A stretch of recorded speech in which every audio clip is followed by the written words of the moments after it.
Welcome to Disciple. Tonight is October 21st. We're going to be looking at the 5th chapter in our Old Testament book on Disciple Fast Track. It is entitled Order, and the chapter title is called God Sends the Law. Our human condition for the week says this: we cannot abide chaos. We want structure. Boundaries give us a sense of security. We need order to feel we belong.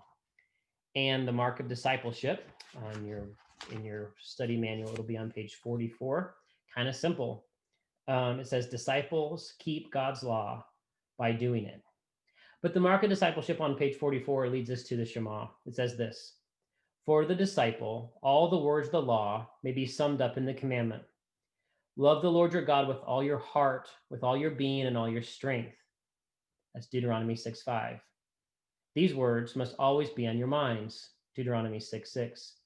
To keep these words is to do these words. So these words, it's called the 10 Commandments, but it's also called the 10 Words. And in our night tonight, I think Disciple does such a good job because I do think that there are a summation of the words found in the Shema. So the people of God are coming into a new land, and they're going to organize themselves. And there are two different versions of the 10 Commandments. You have your version that's probably more well-known in Exodus 20, and then also you find a version in Deuteronomy 5. And tonight's lesson devotional moment is going to be the idea that good rules are tied to good stories. And so we're going to look at that, but we're going to start with the Shema, Deuteronomy 6:4-9. And we've said it many times. I'm going to recite it now, just like I recite it every morning when I take my girls to school. When we recite it together. Hear, O Israel, the Lord is our God, the Lord alone. You shall love the Lord your God with all of your heart, with all of your soul, and all of your might. Keep these words I am commanding you today in your heart. Recite them to your children and talk about them when you are at home and when you are away, when you lie down and when you rise.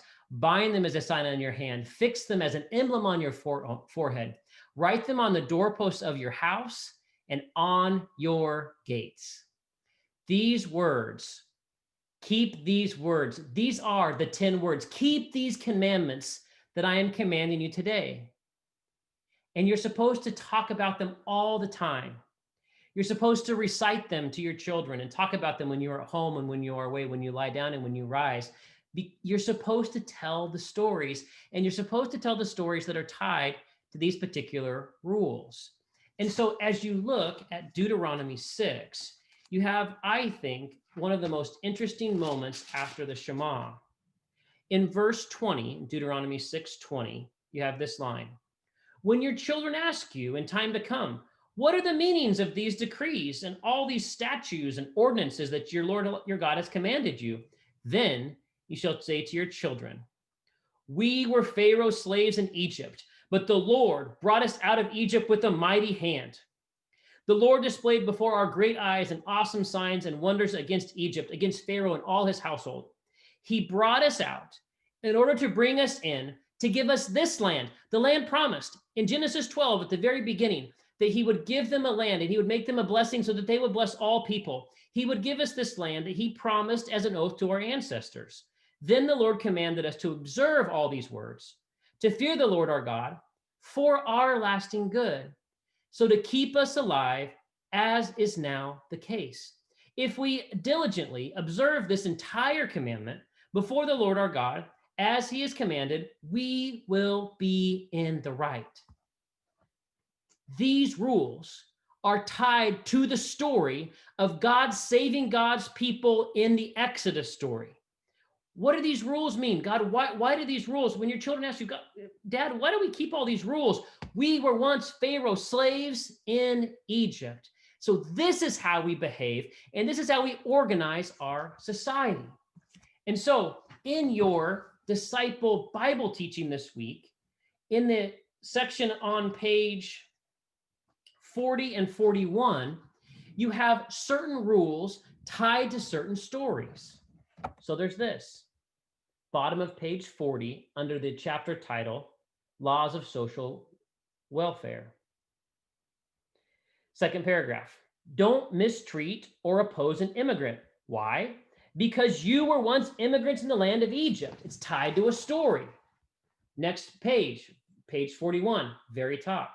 Don't treat any widow or orphan badly. Why? Because you can be sure that I'll hear their cry as I heard your cries in Egypt. Next paragraph. If you lend money to my people who are poor among you, don't be a creditor or charge them interest. If you take a piece of clothing from someone as a security deposit, you should return it before the sun goes down. His clothing may be his only blanket to cover himself. What else will this person have to sleep in? Notice the reason. For this law goes beyond simple justice. If he cries out to me, I'll listen because I'm compassionate. Why be compassionate? Because you were once poor. You were once in bondage. You were once widows and orphans. You were once immigrants and tenants. You once cried out, do not forget. The same God who heard your cries, the cry of the poor, now says, I'm compassionate. So these words are tied to a particular story and are now allowed to be embodied to a particular group of people. So the 10 words make sense for the group of people called the Hebrews because they're reflecting the image of God who saved them out of Exodus, out of slavery, to bring them into the land that has been promised to them. And they make sense because of a particular story. So let me tell you a couple stories. The Church of the Nazarene. Oh, I love the Church of the Nazarene. It's my home. Yes, we have many flaws, but I love some of our origin stories. And sometimes the Church of the Nazarene has been good to understand our rules being tied to good stories, and sometimes we haven't. And so, for those of you who didn't grow up Nazarene and don't know some of our odd rules, the Church of the Nazarene at times in our history has kind of been understood itself by and defined ourselves at times not by what we participate in, by what we don't participate in. And so I grew up in a culture that understood itself that we did not go to movies. It was okay to watch VHS tapes at home, but you couldn't go to the movie theater. There were ways in which we for sure didn't participate in dances. That was a big thing. Nazarenes don't dance was a big kind of narrative growing up. Did anybody have that Nazarenes don't dance narrative? If you grew up Nazarene, the Quarters, Wetmores, John did, the Martins. And so this is where, in my opinion, the Church of the Nazarene got it really wrong, especially as it misunderstood its rules when its rules did not get tied to good stories. So here's an example of a 10 commandment kind of gone wrong. So the Church of the Nazarene was a church that started in kind of the Skid Row area of LA. And so it was working mainly among, for a significant portion of its people, a lot of alcoholics. And so the church began to take a stance of abstinence with alcohol as a societal ill. And so the Church of the Nazarene said, we are going to abstain from alcohol because the people who are working with need to experience that sober life and see that we are not a stumbling block for our brothers and sisters in Christ. And that was a good rule that was tied to a really good story. And that story continues today. The Church of the Nazarene is still a church that is tied to that initial story. And when you hear stories of the abstinence that some of our staff members take against alcohol, it's oftentimes tied to the story. I recognize that this is going to be on YouTube, so I want to be a little bit sensitive, but there's a person in our church family that we love who has struggled with alcohol and was in and out of rehab programs for about 20 years. And while they were under the influence of alcohol, they committed a felony and they went to prison for 7 years. That person got out of jail, out of prison, and came to disciple. And he talked about the freedom that God had given him from alcohol through working through some of those issues and through AA. And it was really an amazing story. So some of our staff would really kind of, when we follow that abstinence of no alcohol, it's really tied to a story of coming alongside one of our close friends, a part of our story, because alcohol can ruin lives. I mean, it is experienced as that, as a societal ill. When that story is told, it makes sense. When we tell young people who are in college or maybe just out of college to not drink because it's immoral or sinful, we're telling a bad story because that rule is tied to a bad story. Does that make sense? But if the rule is tied to a good story, alcohol can ruin lives. So we are going to stand with our brothers and sisters who may struggle with alcohol in a level of abstinence as a societal ill and not as a moral issue. It can make sense. Does that make sense? Am I tracking with you in those areas?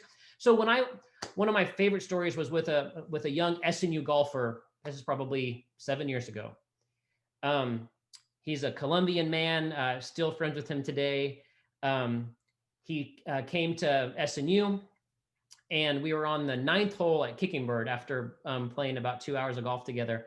And I asked him, what's your favorite thing about SNU? He said, the golf. What's your least favorite thing about SNU? He's like, all the rules. I was like, oh man, what's your least favorite rule? He's like, the drinking. I grew up drinking with my family, and you think we're all going to hell because we drink, and I've been drinking with my family. And I was like, what? Say that again? He's like, you think that you say drinking's wrong. You say I'm going to hell because my family drinks. And I was like, oh, Christian, I'm so sorry. Please forgive us. We've given you a rule, and we haven't told you the story behind the rule. You understand the rule that drinking is sinful. We do not believe drinking is sinful, especially drinking in moderation. It's that there is a particular rule for this particular group of people that's tied to a story of abstinence, as alcohol is a potential societal ill. I don't think you or your family is going to hell because you're drinking. We are a particular tribe that's tied to a particular founding story, an origin story that says, we will stand with our brothers and sisters who struggle with alcohol. And he said, oh, no one told me that. I haven't listened to a word of chapel in 4 years because I thought you were sending me to hell because I drank with my family. And it just crushed me to think that we put a rule and didn't tell the story behind the rule. Does that make sense? It's crushing to me. So let's get back to dancing. The Church of the Nazarene on the East Coast, when you think about the rules on the West Coast, there were also rules on the East Coast. And the rule on the East Coast with our brothers and sisters who were in wealthy areas of New England said, we are not going to participate in these high society dances because the poor were not invited and excluded from them. So the dances on the East Coast were of people who could have the means to be able to get dressed up and go to these fancy ballrooms and dance with their chandeliers. And so Nazarene said, because the poor on the East Coast can't go to those, as a stance against, I'll say, the high in society exclusion of the poor, we will abstain from dancing. And so they had a rule. We're not going to dance. Well, what happened to that rule? The rule traveled across the country without the story behind it. And as that rule from the East Coast traveled west, they understood the rule, but not the story. Just like my friend who had the rule and not the story about alcohol. And so as those stories passed through Oklahoma and Kansas and Texas, they understood, oh, we're Nazarenes, we don't dance. And as they understood themselves to now participate in community-wide celebrations that called square dances, Nazarenes had a rule without a story, and they said, we're not going to participate in square dances. If they would have understood the rule, the story behind the rule, they would have been the churches that were hosting the square dances, because square dances were for everyone. They weren't for just the rich. They were the whole community wide. But because they didn't understand the story behind the rule, they said, well, we're not the people that dance. And I have friends who've told me in disciple class and in OKC First 101 and membership classes, Betty Fain in particular, that when square dancing was taught in PE in her public school in Oklahoma, because she was Nazarene, she could not participate in the PE lesson of square dancing. But if they would have understood the story behind the rule, they would have said, please square dance, because square dances are for everyone. The only reason we have the rule was because dancing on the East Coast excluded the poor, but the dances in the South included the poor. The rule should have been thrown out because every good rule is tied to a good story. And the rules that we have in the Ten Commandments are tied to the story that God loves you and has come for you and has rescued you. And now what do? You embody the character of that God for the people of God, because God's blessed you to be a blessing to the whole world. And how should you act? Like God himself acts as Yahweh. And it's tied to good stories. The rules are not arbitrary. The rules matter because God's saving activity in your life matters. Good rules are tied to good stories. Does it make sense? Boy, can you tell that I'm fired up? Because we get it wrong so much. We make up rules without good stories. And if rules don't have good stories, why should you follow them? They're just arbitrary. Our rules, these rules matter. These rules matter because they're tied to the greatest story of all. The story that says, God has come for you and saved you. Now, what are you to do? How are you to behave? And so you get through with all the rules. And I'm not going to take time in our video portion of this to go through all the 10 rules, but there are a couple. The third commandment, you shall not misuse the name of the Lord your God. I was always taught this was don't cuss. Don't cuss, Jason, don't cuss. And I've already gone against the third commandment. Jeremy Winty's called me out. I've had my one cuss word per Bible study. Glad it wasn't recorded because you never know who's watching these, Jeremy Winty. And I just was growing up that, you should not say, you know what I'm saying, you can't say God's name in an inappropriate way. What that commandment really is saying is you carry the name of Yahweh around as the people of God. So act like Yahweh. Modern day translation. You carry the name Christian as you walk around if you say that you follow Jesus. Act like Christ. Don't misuse the name Christian by not acting like Jesus. That's the third commandment. I think the third commandment is my favorite. Good rules tied to good stories. Let's jump to the New Testament.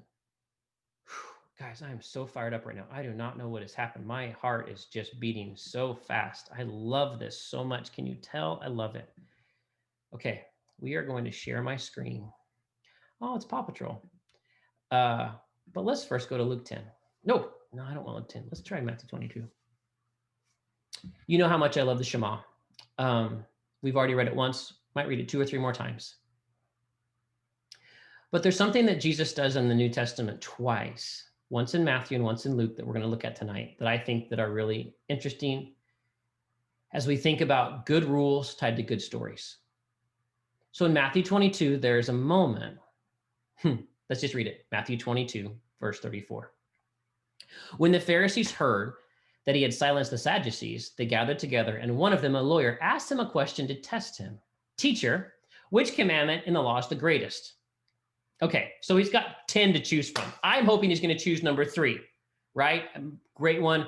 Maybe Sabbath, that's a great one. Oh, but what about the first one? I mean, that's really important. So he's got 10 to choose from. What does he say? He says, Shema. He answers, Shema. He said to them, you shall love the Lord your God with all of your heart and with all of your soul and with all of your mind. Oh, sneaks mind in there, a little Greek. This is the greatest and first commandment. And the second is like it. You shall love your neighbor as yourself. On these 2 commandments hang all the law and the prophets. Wow, that is powerful.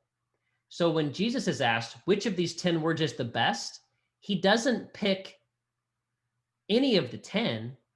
He goes to Shema and says, it's all wrapped up that you should love the Lord your God with all of your heart, with all of your soul, and with all of your mind. Now let's go to Luke 10. So a lawyer stands up to test Jesus and says, Teacher, what must I do to inherit eternal life? He said to them, what is written in the law? What do you read there? He answered. So interesting, I find it that in Matthew 22, Jesus says Shema. And in Luke 10, this lawyer says Shema. You shall love the Lord your God with all of your heart, with all of your soul, and with all of your strength, and with all of your mind. Again, mind, interesting. I find that so fascinating.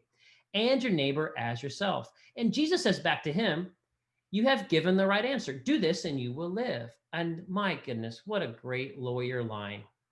But wanting to justify himself, he asked Jesus, and who is my neighbor?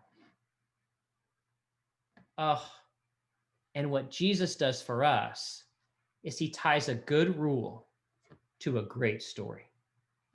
Jesus replied, a man was going down from Jerusalem to Jericho and fell into the hand of robbers, who stripped him and beat him and went away, leaving him half dead. Now, by chance, a priest was going down that road, and when he saw him, he passed to the other side. So likewise, a Levite, when he came to the place and saw him, passed by on the other side. But a Samaritan, while traveling, came near him, and when he saw him, he was moved with pity. He went to him and bandaged his wounds, having poured oil and wine on them. Then he put him on his own animal, brought him to an inn, and took care of him. The next day he took out 2 denarii, gave him to the innkeeper, and said, take care of him, and when I come back, I will repay whatever more you spend. Which of these 3 do you think was a neighbor to the man who fell into the hands of the robbers? He said, the one who showed him mercy. Jesus said to him, go and do likewise. Do you think the lawyer's life was changed? Because now his rule was tied to a great story. I'll close these moments with one of my favorite stories. It's about Paw Patrol. I don't know how many of you know about Paw Patrol or how many of you have kids or grandkids. So my apologies for those of you who do not know some of these great characters. I can't see all of you because of the way that it goes, but can you wave at me if you know Paw Patrol? Okay, Beth says yes, the best. Rick, okay, the painters. Okay, some of you that have said this. I wish I could see all of you, but I'm not smart enough to figure that out. So there's been some moments that I've been able to have with my family. When I'm sure they get a lot of preaching from their dad. I know they get a lot of preaching from their dad. My poor daughter had a essay to write for her at her Christian school called "Why They're Called the 10 Commandments, Not the 10 Suggestions," and she got me fired up just like this. I mean, my goodness. But one of my all-time favorite stories was when, during my sabbatical season, I began to tell some Bible stories to my kids. And I wanted their rules to be tied to good stories. I wanted them to know the stories of God. And so I would pick a story here or there or a parable, and I would find ways to tell it, especially so my littlest, Berkeley, could understand them. And at the time, she was really into this show called Paw Patrol. Now you see Paw Patrol, that you see Chase and Marshall and Zuma and Rocky and Rubble, and you've got Everest and Sky down below. We can't make sure we have to remember I'm really sad that these significant female characters on the bottom. But let's continue with the story of Chase and Marshall. You've got Chase the police dog and Marshall the fire dog. What I was able to do with Berkeley was to be able to grab a My Little Pony and place her as if she was injured on the road home. And I said, let me tell you a story. And at the time, she was into Paw Patrol, but we also had some characters from Peter Pan as well. So keep that in mind as we tell this story. I placed one of her My Little Ponies. I believe her name was perhaps Rainbow Sparkle. It's been a long time since I was into My Little Ponies. Somebody help me if it's not Rainbow. I see Sonia. Sonia, what is the name of the one I'm looking for? Rainbow Dash. Rainbow Dash. Thank you. My goodness, that's great. Okay, so I put Rainbow Dash and said, Berkeley, look what has happened. Rainbow Dash has been hurt. And I said, let's see what happens in this parable from the Bible. And I grabbed Chase the police dog. And I said, oh, here comes Chase to help Rainbow Dash. And I said, but Berkeley, Chase is going around to the other side of the road and walking by and not helping Rainbow Dash. Berkeley said, what? That doesn't sound anything like Chase. And I said, but it happened. And I said, well, next, surely, and look, it's Marshall. Marshall, the fire dog. Marshall always helps. Surely this great Levite in the story will help along the way and save Rainbow Dash.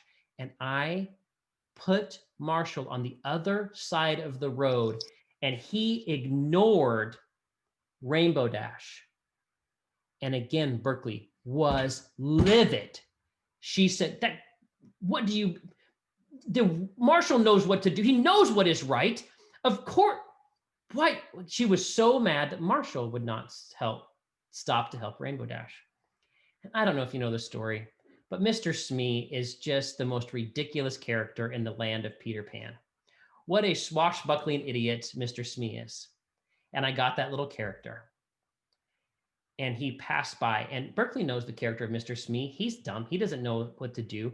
But Mr. Smee made sure Rainbow Dash was okay and made sure that she was bandaged and made sure that she was able to take care of and was able to go the extra mile to be able to figure out how to help Rainbow Dash. And I stopped and asked Berkeley, which one of these characters was a good neighbor? And she said, well, it should have been Chase. It should have been Marshall, and they know better. But somehow it was Mr. Smee. And I said, Berkeley, sometimes people who know what to do is right, for whatever reason, they don't do the right thing. It's always important for us to do the right thing, to love our neighbor as ourselves. Well, it just so happened that just a few weeks later, the story of the Good Samaritan came up in Bible school. And Berkeley's Bible teacher, Faith Sinclair, came up to me after church and said, Pastor Jason, we taught about the story of the Good Samaritan, and I've never seen somebody so fired up about the lessons that you find in the story of the Good Samaritan, that you always help no matter what. And sometimes God makes heroes a surprise. But no matter who we are or where we are, when good rules are tied to good stories, we can remember that we should love our neighbors as ourselves. I can get really fired up, and I do. I love the 10 Commandments, and we're going to go through them after we pause in just a moment. And we're going to go through some of our Bible teaching in Fast Track. But I think that the wholeness of the story is that good rules are tied to good stories. We have to know the stories, and out of those stories grow great rules. And the rules are followed when we do this. Hear, O Israel, the Lord is our God, the Lord alone. You shall love the Lord your God with all of your heart, all of your soul, and with all of your might. Keep these words, the 10 words, the words that will orient you to be able to be known, to belong, and to resemble God's character in the world, that you will be a blessing for all people. Keep these words I am commanding you today in your heart. Keep them in your heart. Don't just know them and write them down, but do them. Keep them in your heart. And then pass them along. Tell the stories to your kids. Keep these words I'm commanding you today in your heart. Recite them to your children and talk about them when you are home and when you are away, when you lie down and when you rise. Bind them as a sign on your hand. Fix them as an emblem on your forehead. Write them on the doorposts of your house and on your gates. And when your kids come to you and say, why do we follow these strange rules? You tell them, we follow them because they're tied to the greatest story of all time, that God has rescued us. And so we love him and we rescue others. Good rules are tied to great stories. Thanks.